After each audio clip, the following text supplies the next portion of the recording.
কোন্দল রোধে নেত্রীর কড়া বার্তা। 24 ঘন্টা কাটার আগেই ফের প্রকাশ্যে তৃণমূলের দ্বন্দ্ব। এবার খড়গপুরে 2 নম্বর ব্লকের নির্দল পঞ্চায়েত সদস্যকে ঘাসফুলে যোগদান করানোর মঞ্চেও তৃণমূলের গোষ্ঠী কোন্দল। বুধবার কালীঘাটে বৈঠক থেকে মমতা খড়গপুর 2 নম্বর ব্লকের সভাপতি হিসেবে পুনরায় ত্রিশিত মাইতির নাম ঘোষণা করেছেন। এলাকায় গোষ্ঠী কোন্দল মিটিয়ে সকলকে একসঙ্গে চলার বার্তাও দিয়েছেন তৃণমূল নেত্রী। তার নির্দেশের একদিন পরেই সেই উলটপুরাণ, আবারও খড়গপুরে কোন্দল কাটা। এবার ব্লক সভাপতিকে না জানিয়ে নির্দল পঞ্চায়েত সদস্যকে তৃণমূলে যোগদান করালেন 2 নম্বর পঞ্চায়েত সমিতির সভাপতি বিশ্বজিৎ মুখার্জি। ঘটনা প্রকাশ্যে আসার পর ক্ষোভে ফেটে পড়েছেন ব্লক তৃণমূলের সভাপতি ত্রিশিত মাইতি। তিনি বলেন, বিষয়টি শীর্ষ নেতৃত্বকে জানাবেন।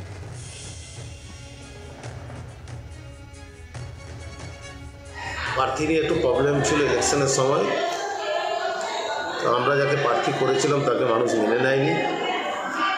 নির্দল থেকে কন্টেস্ট করে আমাদেরই একটি পার্টির ছেলে দুঃখে সে বিপুল ভোটে জয়লাভ করে এবং জয়লাভ করার পরের দিন থেকেই আমাদের সঙ্গে যোগাযোগ যে আমি ঘরের ছেলে, ঘরে ফিরতে চাই, আমি কাজের মানুষ, কাজ না করে থাকতে পারি না।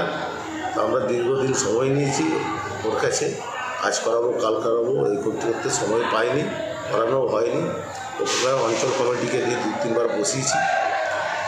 এবার অঞ্চল কমিটি মতামত দেওয়ার পরে আজকে আমি ডেট করেছিলাম। আমাদের হাইকমান্ড, আমাদের এমএলএ অজিত মাইতি আমাকে বললেন, হ্যাঁ তুই করে দিয়ে জয়েন্টটা, ওই জন্য আজকে ওদের জয়েন করাবো।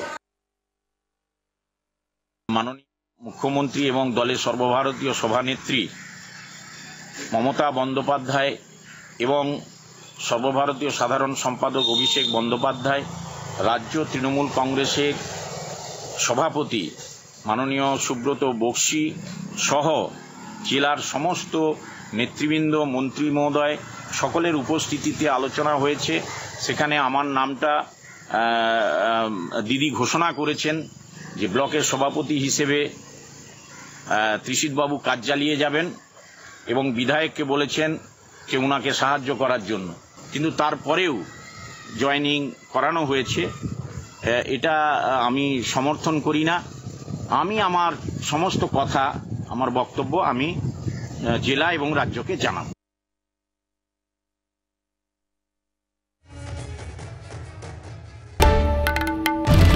বাংলার আওয়াজ, বাঙালির আবেগ, জি 24 ঘন্টা।